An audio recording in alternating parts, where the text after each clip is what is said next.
Olá, tudo bem com você? Vamos recapitular mais uma lição da Escola Sabatina. Essa semana, esse trimestre, continuamos estudando o assunto do descanso em Cristo. E esta semana estudamos os ritmos do descanso.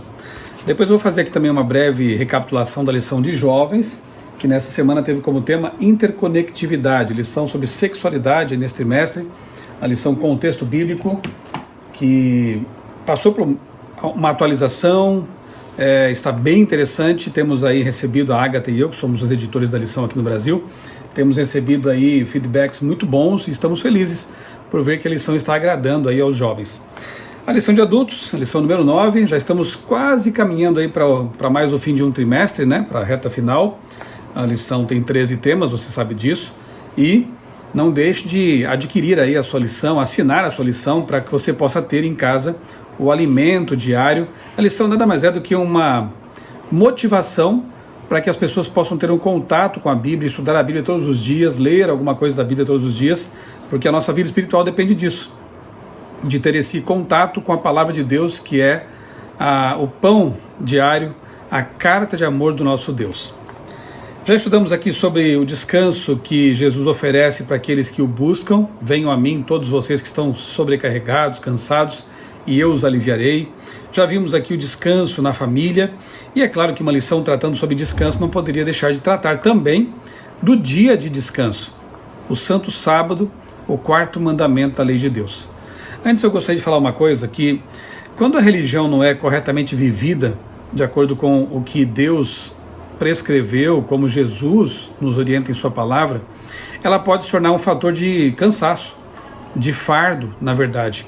Há muitas pessoas que vivem com medo de Deus, com medo do inferno que não existe, com medo de que sua vida de santidade não seja o suficiente para agradar a Deus. São os perfeccionistas, assim conhecidos. Enfim, há muitas formas de fazer com que a religião, em lugar de ser um fator de descanso, de paz, seja uma opressão.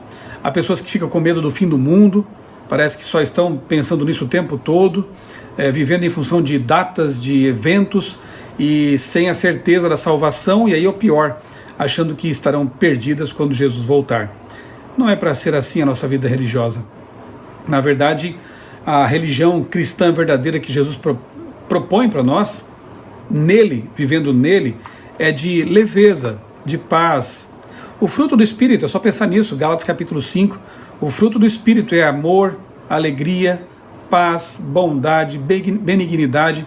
Se nós mantemos comunhão íntima com Jesus, se o Espírito Santo vive em nós, como é a promessa da Bíblia, nós teremos essas características, esses gomos do fruto do Espírito em nossa vida.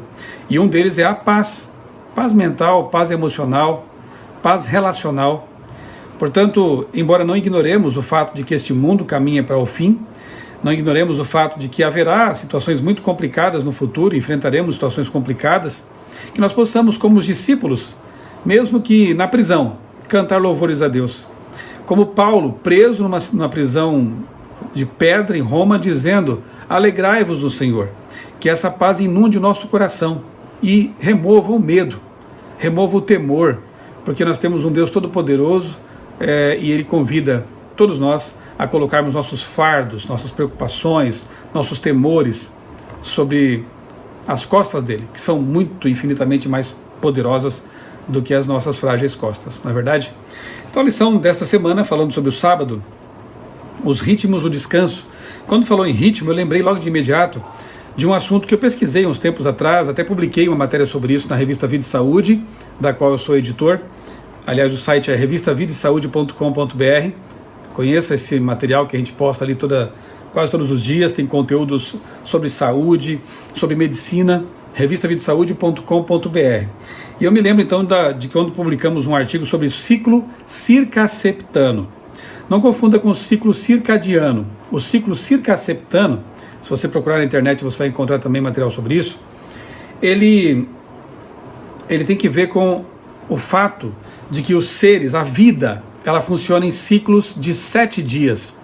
Assim é com o sistema imunológico, assim é com as bactérias. É algo muito interessante. E realmente mostra como Deus ele criou as coisas interligadas. A vida funciona em ciclos de 7 e nós somos orientados por Deus em sua palavra a descansar a cada 7º dia. Isso é impressionante, isso é muito interessante. Isso também casa com a ideia de que o ciclo semanal não é algo que depende de movimentos astronômicos como os meses, os dias e os anos. O ciclo semanal é uma herança também da criação. Por que uma semana de 7 dias e não de 8, de 10 dias? Semana de 7 dias. E nós funcionamos exatamente assim. Para ter saúde precisamos de uma pausa a cada 7 dias. E a Bíblia dá nome para essa pausa, é o Shabat, ou o 7º dia, o sábado, que na verdade é um memorial da criação. É um lembrete semanal de que nós temos um Deus todo-poderoso que criou a vida na Terra, criou o universo e nos deu de presente este mundo que nos rodeia. Ok? Eu vou fazer como sempre faço aqui, ler alguns trechinhos da lição e ir comentando, né? Eu creio que você, se é um estudante assíduo da escola sabatina, da lição da escola sabatina, você já deve ter quase terminado aí a semana, os seus estudos, né? E aqui nós vamos então recordar o que foi estudado.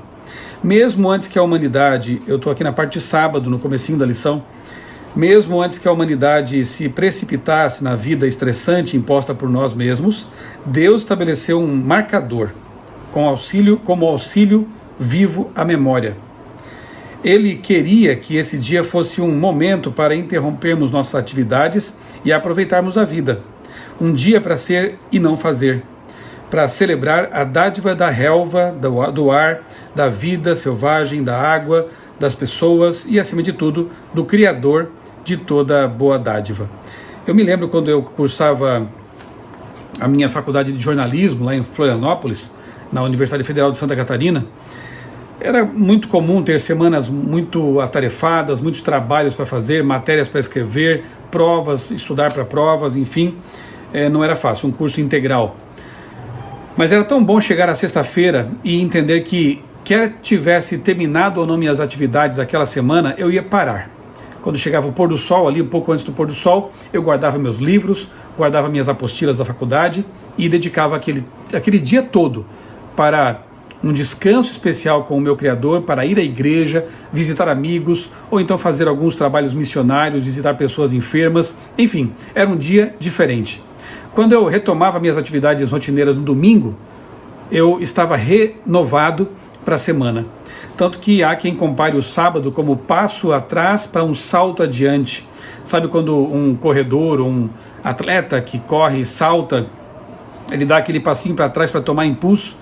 O sábado pode ser comparado a isso. É aquele passo atrás, você para, você pausa, e depois quando você retoma as suas atividades, você está renovado, você está fortalecido por Deus, e fisicamente, organicamente, fisiologicamente, obviamente, tantos mente aqui, né? Para você então enfrentar de novo a semana de atividades. E de fato, eu me lembro que muitos colegas, em lugar de estarem descansando como eu, estavam nas baladas, estavam bebendo, enfim, na concepção deles curtindo a vida, e muitas vezes chegavam à sala de aula na segunda-feira de ressaca, detonados, sofrendo, né, as agressões que o corpo, mesmo sendo jovens, havia sofrido, passado no fim de semana. Eu nunca precisei virar à noite para estudar para uma prova, me lembro bem disso, e muitas vezes aqueles que desperdiçavam o tempo deles de uma forma não ideal, eles não tinham as mesmas condições de ter uma mente clara, saúde, disposição para as atividades. Então era muito bom realmente ter essa pausa, aspas, obrigatória. Quando chegava aquele dia, naquele momento, no pôr do sol, eu dizia para mim mesmo, agora encerro minhas atividades. Eu vou descansar no meu Deus. Alguém disse uma vez que durante a semana nós devemos andar de mãos dadas com Jesus. Claro, ter nosso tempo de comunhão todos os dias, mas no sábado nós temos a oportunidade de ficar aos pés de Jesus. São horas, 24 horas, parte delas a gente dorme, obviamente, mas são horas em que a gente tem tempo para fazer o que na semana nem sempre temos condições de fazer. Uma comunhão íntima com o nosso Criador, é um dia que abençoa a família, e mais do que isso, como eu disse, é um dia que nos lembra da criação, daquilo que Deus fez por nós, e dos padrões de comportamento, de vida, de saúde que estão lá registrados no livro de Gênesis. Aliás, fica aqui o convite, né? Lembrei agora, eu continuo fazendo aqui no site, no canal da Igreja Unasp SP, no YouTube a série Gênesis. Já apresentei aí 5 ou 6 temas, serão 10 no total. Eu estou analisando ali as principais verdades bíblicas que nós encontramos nos primeiros capítulos do livro de Gênesis, tá bom? Tá aí o cartaz. Neste domingo, então, mais um tema especial dessa série. Convido você a assistir. Domingo, prelúdio ao descanso. Já que eu falei de criação, eu quero convidar você então a assistir aqui no link, eu vou deixar aqui na descrição do vídeo o link para um desses vídeos da série Gênesis, que é o vídeo Uma Semana Inesquecível. Ali eu trato de cada dia da criação que Deus fez, como Ele planejou, tudo ali para o nosso bem, como aqueles pais que, quando estão para receber um filhinho, eles preparam o berço, o quartinho, né? Deus fez tudo com carinho também para receber os seres humanos que chegariam no 6º dia da criação.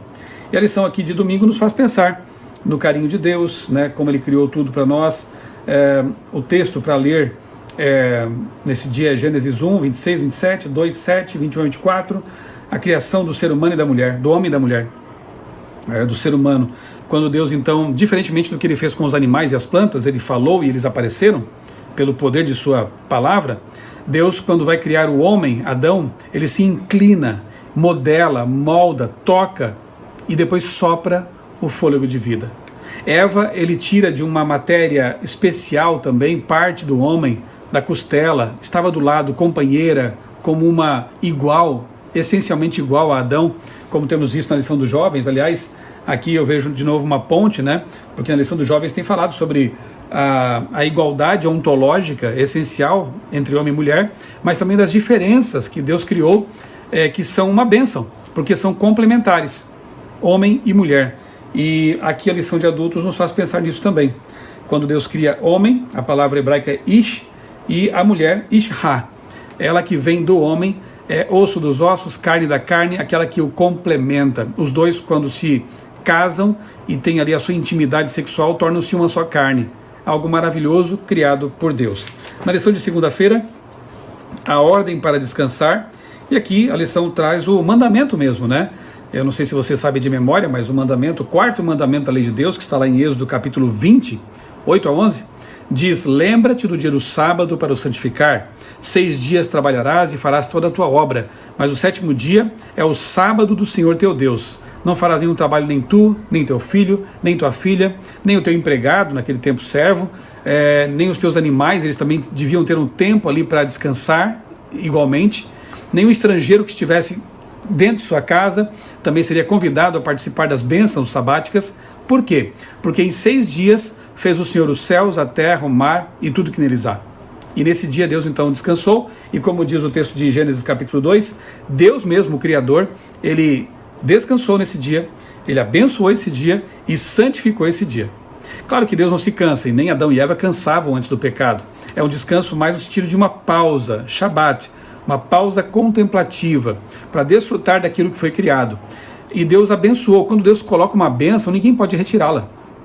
Se Deus abençoou o 7º dia, quem vai tirar essa bênção do 7º dia e colocar no 1º? Ninguém pode fazer isso, a menos que queira ocupar o lugar de Deus. E se Deus santificou, ou seja, Ele colocou à parte, porque a palavra santificar, ela quer dizer isso, né? Colocar à parte alguma coisa para que seja usada para um fim especial. Então Deus santificou o sábado, o 7º dia. Não santificou o 1º, o 2º ou o 3º. Ele santificou o 7º dia. Isso é muito claro na Bíblia, de capa a capa, de ponta a ponta. Inclusive, quando vemos lá no Novo Testamento, Jesus, também ele descansando no sábado, indo à sinagoga, cultuando, porque, claro, ele não poderia fazer diferente, ele é o Criador. João diz isso em seu Evangelho, no comecinho do Evangelho. No princípio era o Verbo estava com Deus, e o Verbo era Deus. Ele criou todas as coisas, então Jesus é o Criador, não poderia ele mesmo guardar outro dia que não aquele que ele estabeleceu lá na criação. A lição de segunda nos faz pensar que essa verdade do sábado, ela vai de encontro a essa crença filosófica da teoria da evolução. Toda semana somos lembrados de que não viemos de ancestrais animais ou de ancestrais simiescos. Nós viemos das mãos do Criador. Deus nos fez a sua imagem e semelhança. Portanto, não somos animais racionais apenas. Nós somos imagem e semelhança de Deus. O sábado nos lembra semanalmente dessa verdade, do criacionismo. E a lição termina dizendo o seguinte, perguntando o seguinte: Pense na importância da doutrina da criação em 6 dias. Afinal, que outro ensino é tão importante a ponto de Deus ordenar que devotemos um sétimo da nossa vida, todas as semanas, sem exceção, para lembrar desse ensino? Porque é essencial lembrar de nossa verdadeira origem, conforme descrita no livro do Gênesis? O que você acha? Por que é importante lembrarmos sempre da nossa nobre origem, como está lá no livro de Gênesis? E por que Deus resolveu colocar em seus mandamentos, 10 mandamentos, um dia que nos recorda dessa verdade essencial? Bem, na verdade, crer na criação envolve vários aspectos da nossa vida. Muito da teologia bíblica está fundamentada ali, no relato da criação. E não é de se estranhar que Satanás venha usando teologias várias. Estou preparando uma palestra para apresentar no dia 18 de setembro. Nós teremos uma segunda maratona espiritual, pensando a religião, lá na igreja do UNASP Campus Hortolândia, também conhecido como IASP. Teremos ali boas palestras e será um momento muito especial para reflexão. E um dos meus temas, eu vou apresentar 2 palestras, será justamente o jovem cristão e as ideologias atuais. E também vou falar sobre teologias seletivas, como eu tenho chamado. São essas teologias que até têm alguns aspectos delas que são genuínos, como por exemplo a teologia negra, a teologia feminista, de fato lutavam contra coisas que eram reais, desigualdades reais, mas infelizmente praticamente todas elas, teologia queer, teologia feminista, teologia negra, todas elas têm algo em comum. Questionam os fundamentos da Bíblia. Colocam em xeque a inspiração de toda a Escritura e principalmente o relato da criação. Então ali está o perigo. E convido você também a se preparar para assistir essa série, essa maratona que teremos lá a partir das 4 horas até a noite. Vamos ter ali várias palestras analisando a identidade do Adventista, tá bom? 17 ou 18, enfim, é um sábado à noite, eu acho que é 18 de setembro. Muito bem, então é importantíssimo nós continuarmos crendo, porque na verdade crer na semana literal da criação é coerente. Adotar uma visão evolucionista teísta, que é uma outra forma de solapar o relato da criação, não faz sentido à luz da Bíblia toda. Jesus era criacionista. Jesus se referiu a Adão e Eva como personagens factuais, reais, históricos. Jesus se referiu ao dilúvio como um evento literal, factual, histórico. Então quem somos nós para dizer que era um mito, que eram apenas algo mitológico ou alegórico, né? Muito bem, lição de terça-feira, fala do sábado antes do Sinai. Realmente Deus aqui dá uma lição importante para os israelitas, isso no capítulo 16 do livro de Êxodo, ou seja, 4 capítulos antes do Sinai, quando Deus dá as tábuas de pedra para Moisés, com os 10 mandamentos, 4 capítulos antes, portanto, antes de chegarem ao Sinai, a verdade do sábado já era clara para eles. Como que Deus ensinava isso para eles? Você sabe que as verdades bíblicas passavam de pai para filho, né, de geração para geração, oralmente, até que Moisés começa a registrar tudo em livros, para que ninguém perca, não se percam essas histórias e essas verdades inspiradas, ok? Então, antes do Sinai, é claro que o sábado já era guardado. Eu volto a lembrar que Adão e Eva guardaram o sábado. Inclusive, Adão e Eva não eram judeus, eram seres humanos, os primeiros seres humanos. Então, o sábado foi dado antes de haver povo judeu sobre a terra, antes de haver qualquer povo. Então, o mandamento do sábado é para a humanidade. Algo que Jesus confirma lá em Marcos ao dizer que ele era o Senhor do sábado. Ele era o Senhor do sábado. E que o sábado foi dado para a humanidade. Quando ele fala assim, o sábado não foi dado, o ser humano não foi feito para o sábado, mas o sábado foi feito para o homem. A palavra homem aí é antropós, quer dizer humanidade, seres humanos. Então, é muito claro na Bíblia que o sábado é um mandamento universal, como os demais também. Afinal, não matar não é universal? Não furtar, não adulterar, honrar pai e mãe, amar a Deus sobre todas as coisas, não adorar imagens, não são mandamentos universais? Por que só o 4º mandamento seria um mandamento para os judeus? Não faz sentido. Quando você lê Isaías 58, que também é tratado aqui na lição, já vou mencioná-lo novamente, você vê que até os estrangeiros, Deus queria que se unissem ao povo de Israel e guardassem seus mandamentos, incluindo o sábado, porque era bom para todos, porque é bom para todos. É um mandamento universal. Então, ali em Êxodo 16, nós encontramos o povo judeu, os israelitas, marchando para Canaã, né, no deserto, E durante esses 40 anos de peregrinação, Deus os alimentou com o maná, esse pão que descia do céu como em forma de flocos, né? Aparecia ali de manhã, e eles podiam então colher esse maná para se alimentar cada dia. Só que se guardassem para o dia seguinte, esse maná estragava. Na sexta-feira caía em dobro. Olha que interessante, porque no sábado não cairia o maná. E eles podiam guardar para o sábado e nesse dia não estragaria. O maná não estragava. Então, uma lição muito clara em relação a duas coisas. Primeira, confiança em Deus. Deus provê nossas necessidades. Deus é o nosso provedor. Ele cuida de nós, dia após dia. E a segunda coisa, na sexta-feira, eles então colhiam em dobro e passavam o sábado sem precisar ir atrás desse mantimento. O sábado é um dia de repouso. E se Deus preservou a vida daqueles israelitas no passado, Ele também vai preservar a nossa vida, mesmo que tenhamos que às vezes abrir mão de um melhor emprego, de um ano, tenhamos que talvez dedicar um ano a mais na faculdade, mas se Deus Ele ordena, nós devemos ser fiéis à sua palavra. Isso é fé. Eu vou confiar em Deus acima de tudo, e Deus vai prover minhas necessidades. Que lição bonita, né? Que eles aprendiam aqui nessa ocasião. Quarta-feira, outro motivo para descansar. Aí a lição destaca o mandamento que é repetido, né? Os 10 mandamentos são repetidos em Deuteronômio capítulo 5. E aqui, no meio do mandamento do sábado, é colocada uma informação a mais, dizendo que porque eles foram libertados do Egito e agora livres podiam obedecer. Interessante, né? Livres para obedecer. Há pessoas que pensam que a obediência a Deus é um fardo, uma obrigação, quando na verdade nós obedecemos por amor, em reconhecimento à libertação que Deus nos proveu. No caso deles, foram libertados do Egito para adorar o Deus verdadeiro, para uma vida de liberdade. No nosso caso, somos libertados do pecado para uma vida de santidade. Então somos livres para obedecer o nosso Deus. Lição de quinta-feira, então, como eu disse, ela menciona Isaías 58 e outros textos mais. Ela nos faz pensar no lembra-te. Por que o mandamento do sábado, diferentemente dos demais, que dizem assim, não farás, não isso, não aquilo, o sábado é dito assim, lembra-te do sábado. Dois motivos eu entendo que sejam, né, a razão disso aí. Primeiro, se eles tinham que lembrar, é porque eles já sabiam o que era.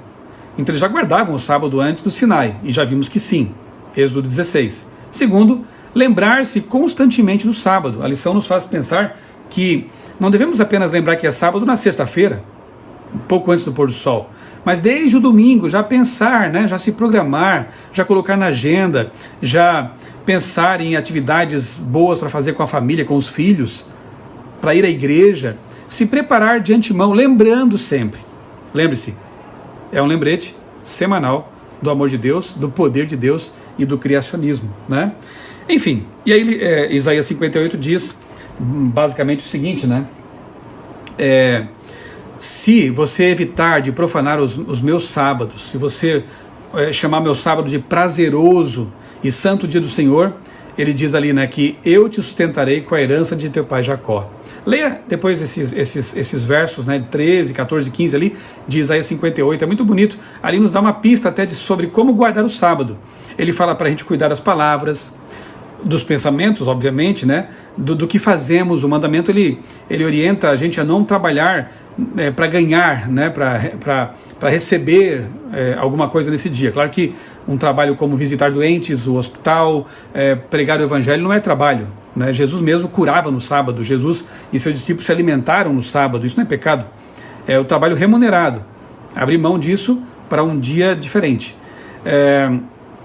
Então ali fala sobre as palavras, os pensamentos, as atitudes.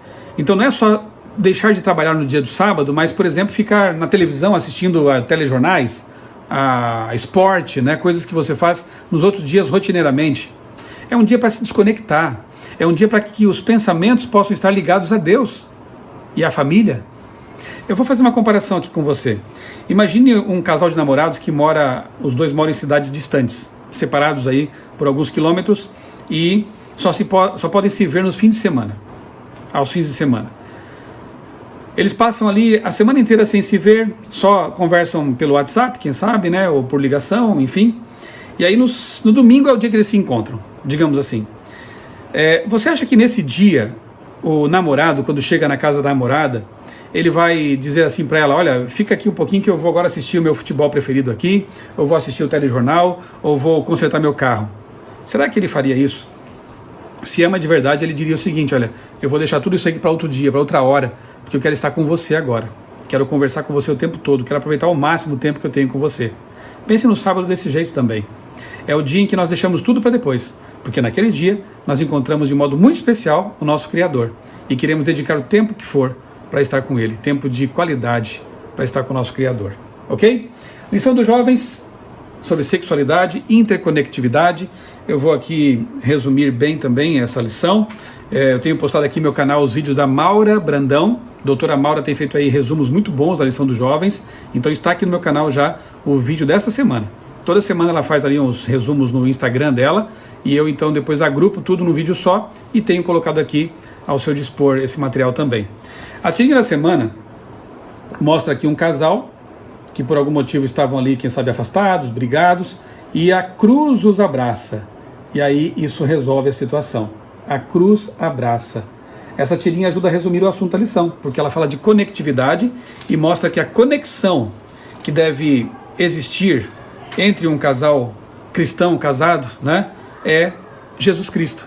Ele é a cola, ele é o cimento que deve unir homem e mulher nessa relação abençoada por Deus.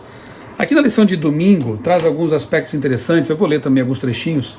Deus nos criou como seres integrados, para que cada escolha que fazemos nos afete de maneira integral. O mesmo acontece com a nossa sexualidade. As escolhas que fazemos nessa área impactam todas as outras áreas da vida. Interessante, não? Então aqui fala sobre negue a importância do aspecto físico da sexualidade e você deixará de vivenciar a sexualidade em sua intimidade, como no caso do ascetismo dos monges, que não querem praticar sexo e perdem assim o privilégio da união que Deus criou.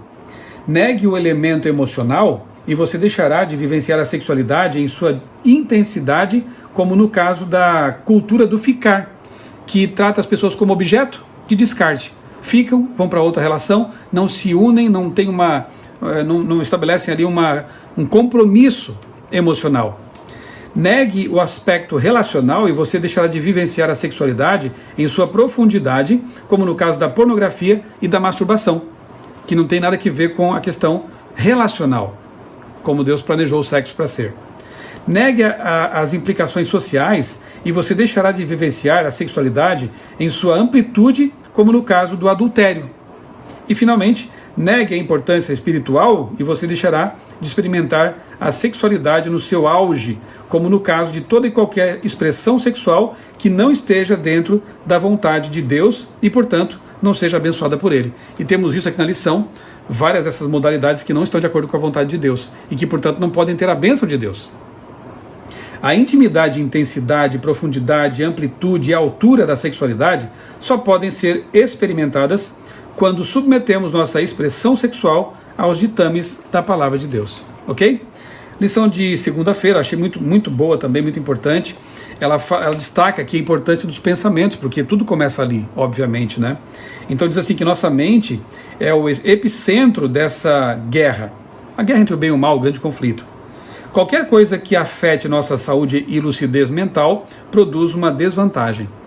Ou até, obviamente, produz o pecado, né? Em sua palavra, Deus apresenta o propósito para o qual criou a humanidade.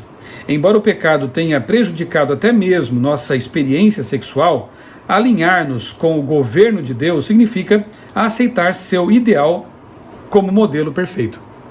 O inimigo sabe que a batalha está centrada em nossa mente e por isso somos inundados a todo momento com falsas noções sobre sexualidade humana.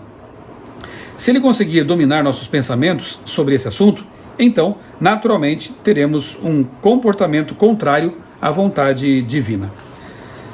Em alguns aspectos, é impossível evitar totalmente essas ideias falsas. Elas estão sendo propagadas na música, à qual somos passivamente expostos enquanto realizamos nossas tarefas diárias. Pior, né? Quando as pessoas escolhem conscientemente músicas totalmente desalinhadas em relação à vontade de Deus e que só exaltam essas características pecaminosas, né, da sexualidade. Estão presentes nos livros e jornais que lemos, nossos políticos as proclamam e às vezes até nossos pastores as imitam. Aqui é o aspecto mais triste de todos, né? Quando líderes espirituais, pastores, em vez de pregarem a pura palavra de Deus, adotam essas teologias identitárias, adotam essas ideias subversivas e acabam com isso afastando da palavra de Deus o rebanho que deveriam conduzir com responsabilidade. Obviamente que um dia Deus fará com que deem conta desse tipo de atitude, porque se afastar do caminho de Deus, uma ovelha, é algo muito grave. Ok, a lição aqui continua, um texto muito bom, muito interessante, né? Destacando o poder da mente e dos pensamentos. Para que tenhamos uma vida de comportamento puro, precisamos de pensamentos puros. Vou destacar aqui mais um trechinho da lição de quarta-feira, momento hipertexto, que diz assim: o pecado criou um abismo entre a humanidade e Deus, e entre os seres humanos e seus semelhantes. Como Satanás é especialista em dividir para conquistar, o que ele vem fazendo ao longo da história, entre outras muitas atividades satânicas, diabólicas, é fragmentar a sociedade, colocando A contra B, C contra D, e A e B e C contra todos os demais. Graças a Deus esse abismo foi transposto. No meio dele está a cruz do Calvário, e aos pés dela somos todos iguais. A cruz nos nivela. Veja que realmente Satanás tenta ao longo da história criar divisão. Ele promove divisão entre homem e mulher, tenta os afastar por meio de ideologias antibíblicas. Ele promove divisão entre brancos e negros, asiáticos, criando uma situação artificial, pecaminosa, porque na Bíblia somos todos iguais, todos criados por Deus, somos todos descendentes de um mesmo casal, só podemos ser irmãos e iguais. Ele cria divisão entre várias classes e pessoas, enfim.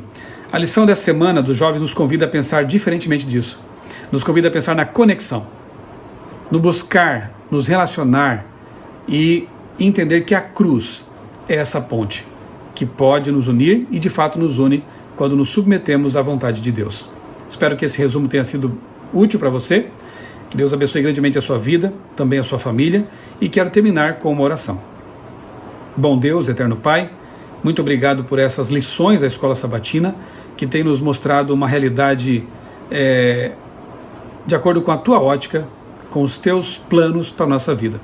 Ajuda-nos, Senhor, a colocar nossa vida em conformidade com a Tua vontade, porque sabemos que ali reside a verdadeira alegria. Possamos descansar em Ti, ser obedientes aos Teus mandamentos, obedecer também às Tuas orientações com respeito aos relacionamentos. Ó Deus, ajuda-nos a ser um modelo para o mundo, de como é possível ser feliz servindo a Ti e obedecendo aos Teus mandamentos. Dá-nos a Tua paz, nós agradecemos essas bênçãos e pedimos tudo isso em nome do Senhor Jesus. Amém. Um grande abraço para você.